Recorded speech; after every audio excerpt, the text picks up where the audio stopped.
രാഹുൽ ഗാന്ധിക്ക് 54-55 വയസ്സായി. അയാൾ ഇനിയെങ്കിലും നന്നാവുമോ എന്ന് ചോദിച്ചാൽ നന്നാകാനുള്ള യാതൊരു ചാൻസും കാണുന്നില്ല എന്നുള്ളതാണ് അദ്ദേഹത്തിന് ചില പരിഭവങ്ങളും വാക്കുകളും കേൾക്കുമ്പോൾ തോന്നുന്നത്. അദ്ദേഹം ഇന്ത്യൻ പാർലമെൻറ്റിൽ ബഹുമാനപ്പെട്ട ഇന്ത്യയുടെ സ്പീക്കർ മുമ്പിൽ ഓം ബിർളയുടെ മുമ്പിൽ ഒരു പരിഭവം പറയുന്നത് കേട്ടു.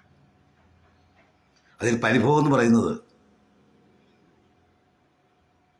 താങ്കൾ എനിക്ക് ഷേക്ക് ഹാൻഡ് തന്നപ്പോൾ താങ്കൾ നീണ്ടു നിവർന്നു നിന്നാണ് ഷേക്ക് ഹാൻഡ് തന്നത്.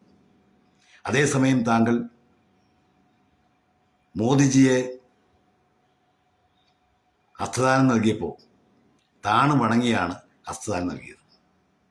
ഇതാണ് രാഹുൽ ഗാന്ധി സഭയിൽ ഉന്നയിച്ച ഒരു പരിഭവം. കാരണം തന്നെപ്പോലെ തുല്യതയോടെ നരേന്ദ്രമോദിയെ കാണുന്നില്ല എന്നുള്ളതായിരുന്നു അദ്ദേഹത്തെ പരിഭവം. ഇത് കേട്ട് പുറകിലിരുന്ന് കുറേ മാന്യ MP-മാർ ചിരിക്കുകയും ഡെസ്കിലടിക്കുകയൊക്കെ ചെയ്യുന്നുണ്ട്. സത്യത്തിൽ ആ ഊളകളെപ്പറ്റി എന്ത് പറയണമെന്ന് എനിക്കറിയില്ല. കാരണം ഒരു പക്ഷേ ഈ മനുഷ്യനെ ഇത്തരമൊരു വിഡ്ഢിയുടെ വേഷം കെട്ടിക്കുന്നത് ഈ കൂടെ നടക്കുന്ന മാന്യന്മാരായ MP-മാർ തന്നെ ആകണം. അല്ലെങ്കിൽ അവർ അവിടെ വെച്ചത് ആഘോഷപൂർവ്വം കൈയടിക്കില്ല. രാഹുൽ ഗാന്ധിക്കും കൂടെയുള്ളവർക്കും മനസ്സിലാകാത്ത ഒരു കാര്യം, രാഹുൽ ഗാന്ധി ആരാണെന്നും ഇന്ത്യയുടെ പ്രധാനമന്ത്രി നരേന്ദ്രമോദി ആരാണെന്നും തിരിച്ചറിയാൻ അവർക്ക് ഇന്നും കഴിഞ്ഞിട്ടില്ല. 2029 കോൺഗ്രസ് അധികാരത്തിൽ വരുമെന്ന് സ്വപ്നം കണ്ടിരിക്കുന്നവരാണ് അവർ. അതെന്തും ആയിക്കോട്ടെ, ഇന്ത്യയിലെ പ്രതിപക്ഷം നാളെ ഭരണകക്ഷി ആയിക്കോട്ടെ, അത് കുഴപ്പമില്ല. പക്ഷേ തൽക്കാലം ഇന്ത്യയുടെ പ്രധാനമന്ത്രി നരേന്ദ്രമോദിയാണ്. ഇപ്പോൾ ഇവിടെ കാണേണ്ട മറ്റൊരു കാര്യം, രാഹുൽ ഗാന്ധി ഉന്നയിച്ച ഈ പരിഭവത്തിന് സ്പീക്കർ ഓം ബിർള കൊടുത്ത മറുപടിയാണ് ഒന്നൊന്നര ക്ലാസിക് ആയിട്ടുള്ള മറുപടി. ഓം ബിർള പറഞ്ഞു, എനിക്ക് എൻ്റെ സംസ്കാരവും എൻ്റെ ശീലവും എന്നെ പഠിപ്പിച്ചത്, അത് പൊതുജീവിതത്തിലായാലും വ്യക്തിജീവിതത്തിലായാലും ഈ സഭയിലായാലും, എന്നെക്കാൾ പ്രായമുള്ള ഒരു വ്യക്തിയെ കാണുമ്പോൾ താണു തൊഴുക എന്നുള്ളതാണ്.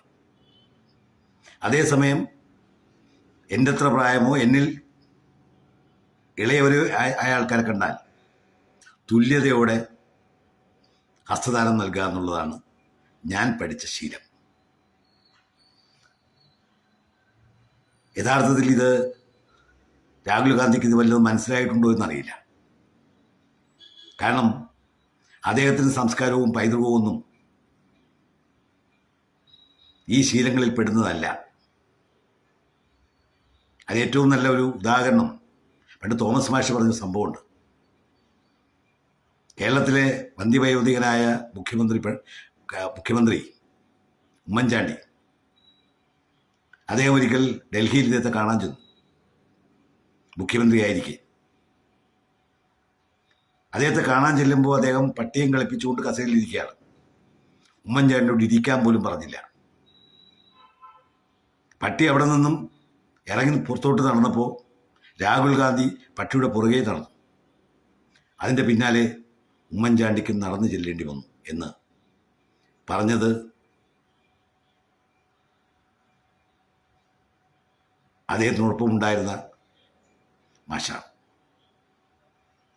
അപ്പോൾ സ്വാഭാവികമായിട്ടും ഇദ്ദേഹം അത്രയൊരു സംസ്കാരം പഠിച്ച ആളല്ല. അത്രയൊരു പൈതൃകവും സംസ്കാരവും പഠിച്ച ആളായിരുന്നുവെങ്കിൽ ഇങ്ങനെ ഒരു പരിഭവം പാർലമെൻറ്റിൽ ഉന്നയിക്കില്ലായിരുന്നു. ഇനിയോട്ട് പഠിക്കാനുള്ള അവസരവും ചാൻസും ഇദ്ദേഹത്തിന് ഇല്ലതായിരുന്നു. കാരണം വയസ്സ് 54 മധ്യവയസ്കനായി, ഇനി പഴയ ശീലങ്ങളൊന്നും മാറ്റിയെടുക്കാനൊക്കില്ല. ഇതൊക്കെ നമ്മൾ വളരെ കുഞ്ഞിലേ നമ്മുടെ വീടുകളിൽ നിന്നും നമ്മുടെ അമ്മയിൽ നിന്നും പഠിക്കേണ്ട പാഠങ്ങളാണ്.